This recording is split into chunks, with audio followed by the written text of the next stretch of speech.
Tujuan dari podcast ini basically sih keresahan saya karena sepertinya menurut keyakinan saya terjadi gap antara orang tua dan anak. Eh, jadi anak itu jarang sekali kayaknya ngobrol dengan orang tua. Eh, Terus sepertinya rumah bukan tempat yang nyaman karena anak-anak muda sekarang lebih suka nongkrong di luar, entah di coffee shop atau dimanapun itu, dan sampai pagi jam 2 jam 3. Menurut Pak Harso, melihat gambaran yang seperti itu gimana Pak? Ini juga sebetulnya kalau ada pakar wah asik lagi sebetulnya. Kalau saya apa yang menjadi fenomena di masyarakat mungkin karena saya sebagai seorang warga masyarakat kan ya hanya lihat memperhatikan gitu. Jadi kalau kita lihat memang ada satu keinginan masing-masing ya, maksudnya keinginan itu pada umumnya misalnya seorang anak muda kan mungkin ingin punya waktu yang benar-benar free, bisa yang menuruti apa yang menjadi keinginannya, bisa bisa untuk keluar nongkrong di mana. Itu kan satu hal yang wajar ya, karena memang seorang remaja kalau nggak ada komunikasi dengan teman sebayanya kan juga mungkin untuk dia mereka ada yang hilang kan ya. Sejak kan mereka butuh untuk bisa berinteraksi dengan bergaul berinteraksi dengan teman-teman sebayanya. Nah, kemudian kalau tadi dikaitkan dengan hal semacam itu menjadi keinginan dari kalangan muda karena yang mungkin dirasa ada kehangatan yang tidak direpotkan di keluarga, di rumah. Itu bisa jadi ya kemungkinannya memang anak keluar untuk nongkrong sampai lupa waktu, itu bisa jadi memang pelarian dari apa yang dialami di rumah. Jadi kan semacam itu. Jadi karena di rumah rasa sumpah, mungkin dirasa ketika butuh waktu yang betul rileks yang di rumah kok ternyata suasananya justru membuat dia semakin merasa sumpah gitu. Akhirnya dia kan mencari jalan keluar atau dalam tanda kutip pelarian dari apa yang tidak diperoleh di rumah. Itu bisa saja terjadi dalam keluarga dimanapun. Tapi sebetulnya dalam pembentukan karakter seorang anak dari kecil sampai remaja itu, mungkin saya yakin kalau dari kecil itu masih dalam tanda kutip ya menjadi malu-malu penurut ya. Mungkin dengan diancam untuk tidak diberi apa atau tidak dikasih mungkin anak akhirnya kan menurut. Tapi itu disadari atau tidak kan pembentukan sebetulnya. Karena ketika dirasakan oleh anak ternyata yang dia jalan itu hal yang baik, lama-kelamaan kan timbul kesadaran. Tapi ketika mungkin seiring perjalanan umur dari anak yang bersangkutan, bisa jadi ketika sudah masuk ke usia remaja, dia akan merasa apa yang dia butuhkan itu ada nggak di rumah gitu. Mencari jati diri. Jati diri jelas ya, tapi kalau misalnya jati diri itu bisa dikomunikasikan dalam interaksi yang hangat antara mungkin dia dengan saudara sekandung, dengan orang tua ayah dan ibu, itu bisa terjadi. Mungkin sebagian lah, kalau tidak dikatakan keseluruhan dari jati dirinya untuk bisa terekspresikan, bisa terkomunikasikan, bisa terjadi. Tapi kalau itu tidak terjadi di rumah kan, dia dari di mana dia bisa itu ya, maksudnya apa yang menjadi benar-benar dia, apa yang merupakan potensi dia bisa terungkapkan. Itu tadi jati diri itu menjadi dia sebagai seorang remaja itu bisa terkomunikasikan kan butuh tempat ya. Yang nggak salah juga ketika akhirnya ada yang mungkin kesamaan keadaan, ada yang mungkin ya karena memang di situ ada keperluan tertentu sehingga dia kebetulan tempatnya sama, nongkrong di situ, ya interaksi yang terjadi seperti itu. Nah, inilah yang kemungkinan kemudian menimbulkan satu hal yang bisa jadi kalau hanya sekedar tadi mencari jati diri itu kan mungkin dia merasa oh saya seperti ini temanku itu seperti apa sih komunikasi yang terjadi mungkin ya katakanlah kalau bahasa formalnya kan menjadi temanku sebenarnya seperti apa nah kalau yang merupakan input atau masukan dari yang diperoleh lewat interaksi itu positif, kebetulan teman-teman nongkrongnya itu ya berkebutuhan sama, tetapi dia secara kepribadian tetap masuk dalam jalur-jalur yang wajar, ya positif saya pikir ya.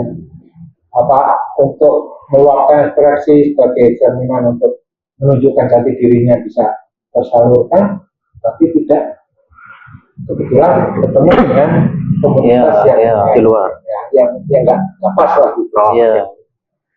Terus kan gencar banget isu tentang fatherless lah itulah. Emang seberpengaruh itukah Pak si sosok ayah ini? Kenapa nggak motherless yang lebih kenapa fatherless? Ya, maksudnya mungkin dari pemahaman orang dan kondisi katanya kan tetap koyum ya katanya ayah itu kan ya pemimpin gitu lah ya tetap kan sekalipun ibunya bagus masih bagus dalam artian perannya dominan atau ya potensial dalam bidang apa tapi kalau justru kalau sosok ayahnya lemah kan bagi anak juga tidak modelnya itu ya mungkin itu ya jadi adalah itu ya sosok pertama contoh dari anak adalah orang tua orang tua.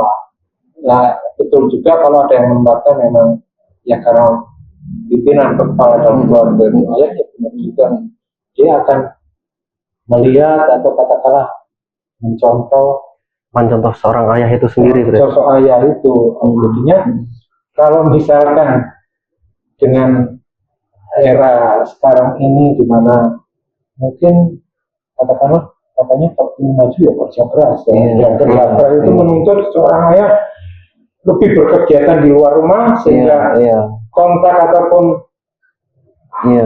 relationship-nya dengan keluarga itu menjadi kurang akhirnya kan ada yang tidak didapatkan oleh seorang anak jadinya ketika semacam itu mungkin ayahnya merasa saya sebagai pimpinan yang penting keluarga sudah cukupi kebutuhannya saya juga berupaya untuk katakanlah mencari kehidupan di luar rumah untuk menentukan keluarga tak cukupi mungkin ada yang tidak disadari bahwa semacam itu saja mungkin bisa jadi secara material tapi kan ada kebutuhan rohani kebutuhan lain emosional belum terpenuhi semacam tadi anak-anak yang mendambakan mungkin kehangatan sapaan-sapaan yang bagi dia paling menyentuh untuk memberikan motivasi itu my father itu orang tua ayah saya itu kan dia tidak dapatkan mungkin dia satu saat kan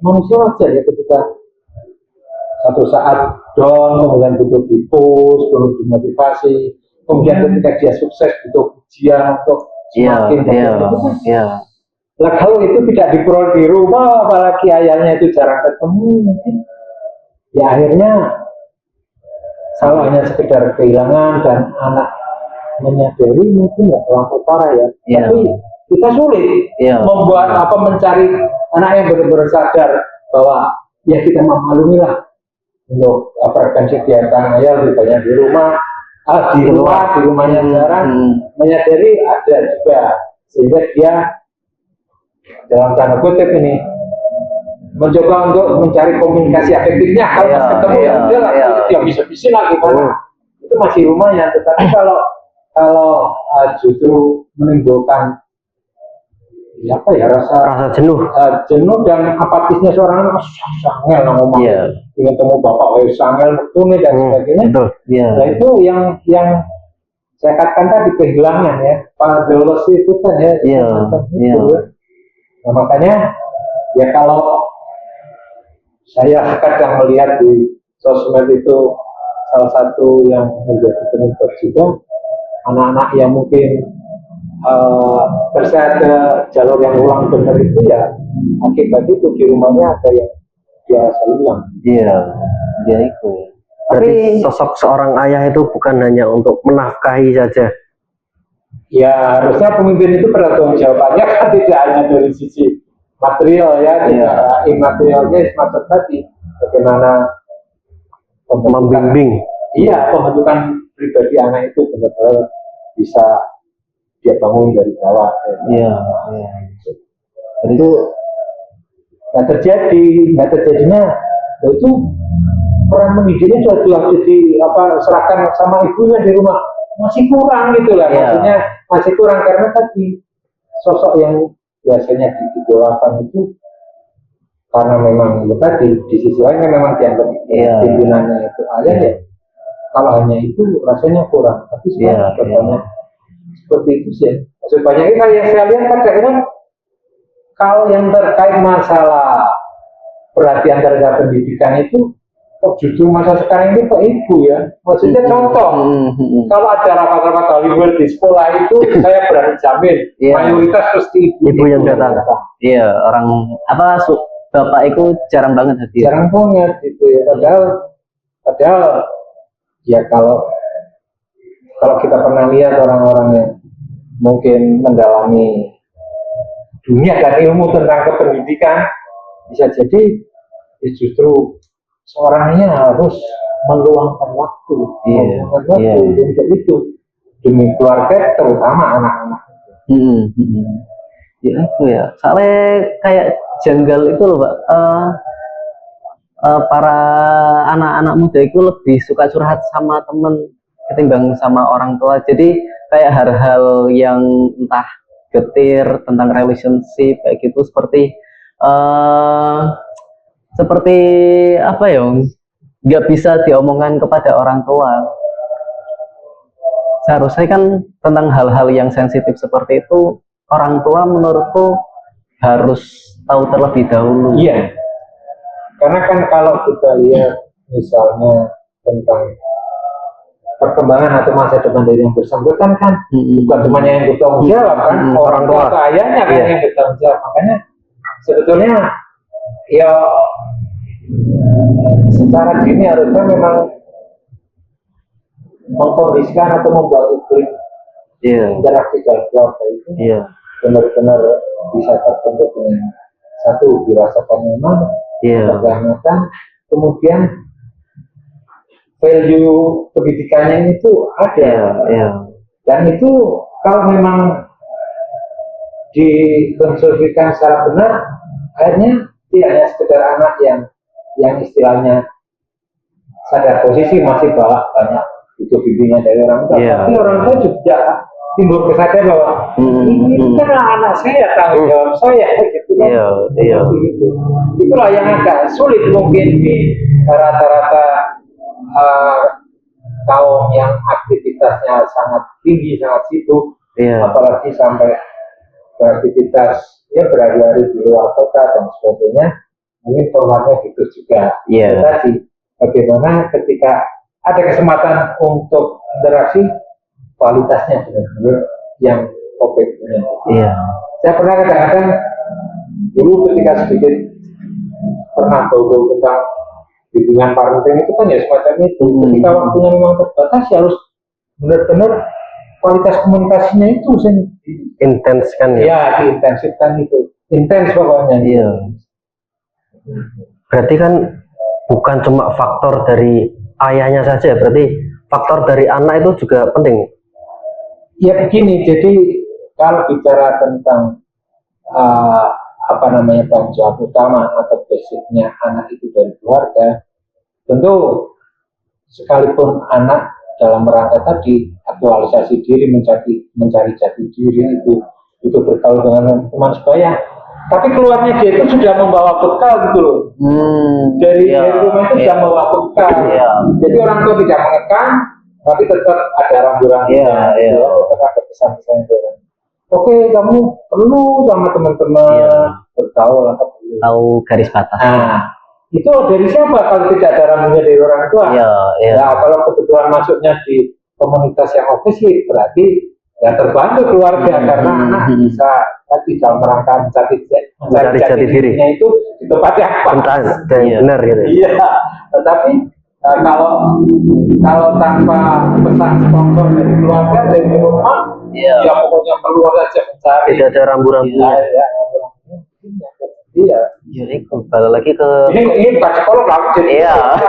Jadi kan basis dari pengalaman lah kita ngobrol dari anak muda ke itu. Jadi Orang menjadi bapak. setidaknya contoh loh bahwa anak muda dan orang tua itu bisa saling ngobrol terbuka gitu loh, Iya. tanpa Tapi tadi sedikit yang belum tersinggung ya. Kadang-kadang kan biasa. Dia bisa antara generasi muda dan generasi tua itu kadang-kadang ada yang tidak ketemu gitu loh. Yang tidak ketemu antara yang dimau yang tua, yang muda sok nggak ketemu lah. Itulah sih kadang-kadang butuh teknis tersendiri. menjembatani. Nah itu ketika tidak ketemu penengahnya siapa? Iya. Jadi yang memang yang namanya ya mungkin win-win solusinya itu seperti apa ya, maksudnya ya kadang-kadang ada yang mau mengalah tapi dengan catatan gitu kan, itu harus seperti itu. Makanya ya kadang-kadang banyak lah mungkin yang ini untuk kegiatan ini aku mau ngikut ini itu dan sebagainya. Itu padahal kan ya mungkin orang tua ragu dengan komunitas yang menyelenggarakan. Tapi ya tadi win-win solusinya ya oke, kamu tapi ini loh misalnya begini. Tapi itu sulit format untuk win-win solusinya itu kadang-kadang sulit ya kita butuh keterbukaan dari kedua belah pihak. Iya, ya itu harusnya bisanya ketemu harus terbuka itu tadi. Ya kalau misalkan semacam orang tua katakanlah kekhawatiran itu ada, tetapi anak terbuka juga sadar bahwa apa yang menjadi kekhawatiran orang tua itu disadari oleh anak, makanya dia juga akhirnya secara terbuka, iya sih kemungkinan bisa terjadi seperti itu, tapi saya yakin saya bisa.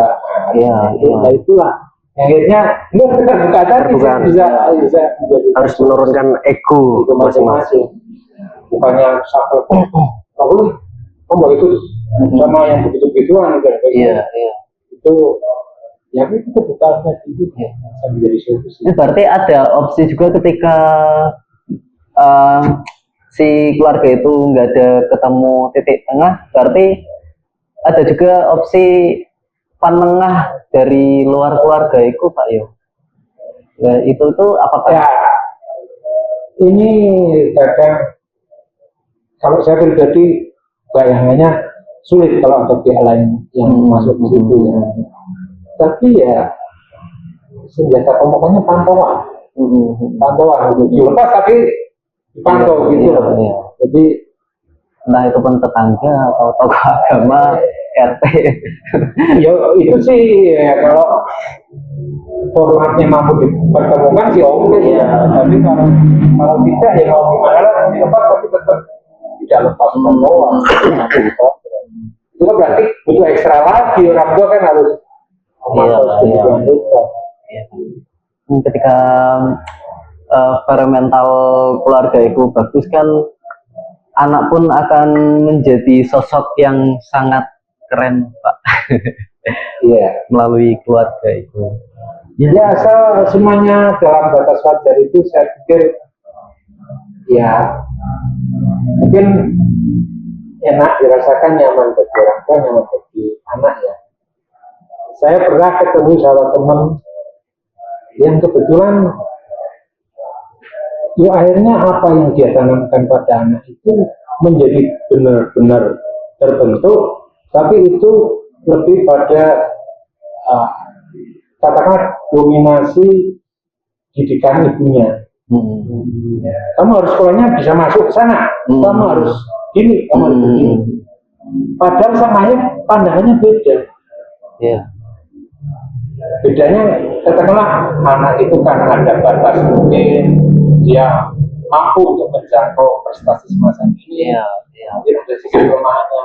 Tetapi ketika sudah terbentuk dia sebagai pribadi yang perfeksionis, wah orang tuanya, ayahnya itu yang teman saya itu sangat bisa itu ini komunikasi. Iya, iya. Padahal cara aku ya bocah itu gimana. Iya. Itu ada yang kelewat terjadinya pribadi yang perfeksionis pada diri anak. Jadi di sekolah apapun ya katakanlah kalau dulu zaman anak-anak saya kan ada kegiatan sifatnya akademis, secara kurikuler harus bagus semuanya. Di apapun ekstrakurikuler di sekolah harus ikuti dia. Lah kan kadang perfect semuanya itu sulit gitu loh.